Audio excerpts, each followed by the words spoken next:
জয় হরিচাঁদ, জয় গুরুচাঁদ, জয় নিতাই, জয় গুরু, হরে কৃষ্ণ, হরি বল।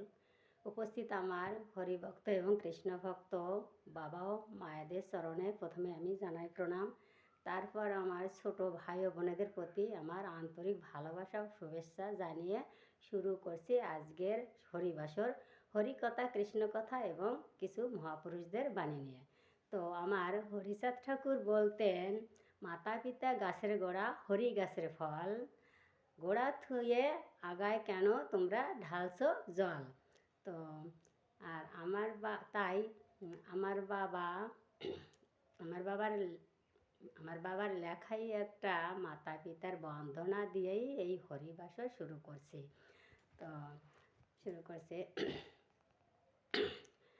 বন্দি আমি মাতা পিতা যারা আমার জন্মদাতা, প্রণাম করি তাদের পায়, যাদের কৃপায় মানব রূপেতে হয়েছি উদয়। পরে বন্দি সদ্গুরু যিনি বাঞ্ছা কল্পতরু, যাদের কৃপায় হয় জ্ঞানের উদয়। গুরু কৃপা হলে পরে পঙ্গুগিরি লঙ্ঘন করে, প্রণাম করি তাদের পায়। বন্দি আমি ভক্তগণ সবাই দিবেন শ্রীচরণ, ভক্তের কাছে আমি এই ভিক্ষা চাই। আসিয়া এই ভাবের মাঝে থাকিয়া সংসার মাঝে, তার মধ্যে যেন হরি গুণগান গাই। অসীমের মাঝে হরি সসীমে প্রকাশ, অসীম সসীমে আমার হরির বসবাস। হরির গুণের নাই কোনো অন্ত, নবলক্ষ গ্রন্থে দিতে না রে বৃত্তান্ত। সেই হরি ওরাকান্দি হলো অবতার, এ জগতে হরি নাম করিল বিস্তার। তাই ভক্তগণ, যে সেই হরি বলতে কোন হরি? অর্থাৎ অনাদির আদি গোবিন্দ শ্রীকৃষ্ণ। এখানে শ্রীকৃষ্ণকে বোঝানো হয়েছে, কেননা লীলামৃততে কবি তারক সরকার এর লীলামৃত থেকে জানা গিয়েছে। তো আমি সংক্ষেপে বলছি একটু, যে এই শ্রীকৃষ্ণ কলিতে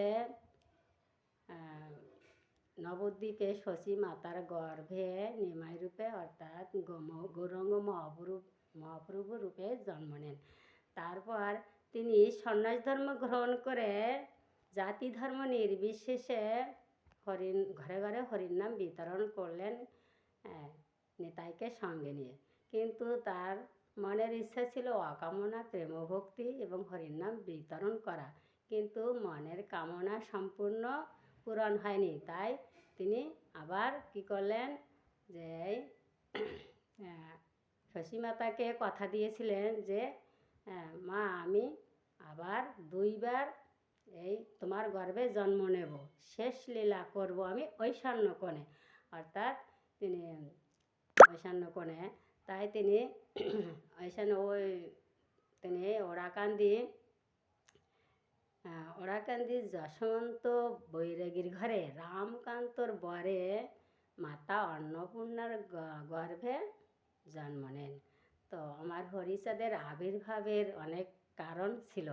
সে কারণগুলি হচ্ছে, প্রথমে 1 নম্বর হচ্ছে পতিত জাতিকে উদ্ধার করার জন্য, এবং 2 নম্বর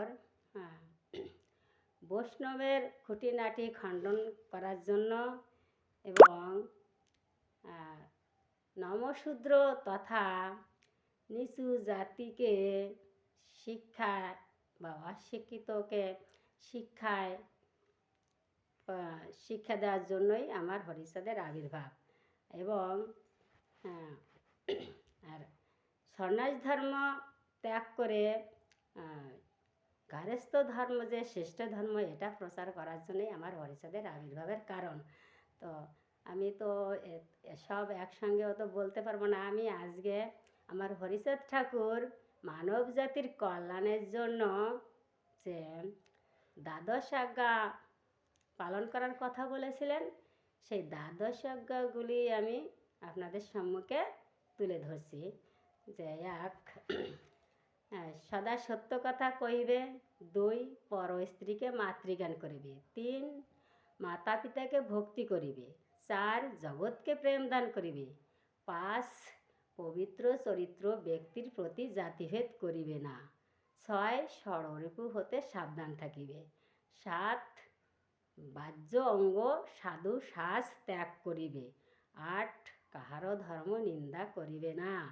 9 হাতে কাজ মুখে নাম করিবে। 10 প্রতি ঘরে ঘরে হরি মন্দির প্রতিষ্ঠা করিবে। 11 দৈনিক প্রার্থনা করিবে। 12 ঈশ্বরকে আত্মদান করিবে। তো ভক্তগণ, আমরা তো এই বাণীগুলো অনেকেই শুনেছি এবং মতুয়া সম্মিলনে আমরা পোস্টারে টানানো দেখেছি, বড় বড় অক্ষরে এই বাণীগুলো লেখা রয়েছে।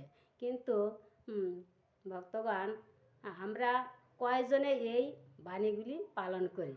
কিন্তু আমার হরিচাঁদ ঠাকুর অথবা আমার বাবা মুকুন্দলালও বলেছেন যে এই দ্বাদশ আজ্ঞা যদি কোনো ভক্ত পালন করে তাহলে সেই ভক্তকে হরিকে ডাকা লাগে না, হরি নিজে এসেই তাকে ধরা দেয়। আর হরিচাঁদ হরি তার সঙ্গেই সবসময় থাকে এবং বিপদ আপদে রক্ষা করে। তো ভক্তগণ, আমাদের কিন্তু এই বাণীগুলো প্রত্যেকেরই আমাদের মেনে চলা উচিত এবং আমাদের পরবর্তী সন্তান সন্ততিদেরও এই শিক্ষা দেওয়া উচিত বা এই দ্বাদশ আজ্ঞা বা 12টা আদেশ পালন করার কথা জানিয়ে দেওয়া উচিত। আর তারপর বলে রাখছি, আরেকটা কথা বলে রাখছি যে আমার বাবা শ্রী মুকুন্দলাল রায় এই শ্রী শ্রী হরিচাঁদ দ্বাদশ আজ্ঞার গুণবলী নামক একখানা গ্রন্থ রচনা করেছেন। এই গ্রন্থখানায় এই দ্বাদশ আজ্ঞা পালন করিলে কি ফল লাভ হবে তাহা বিস্তারিতভাবে আলোচনা করেছেন। তো আমি আগামী দিন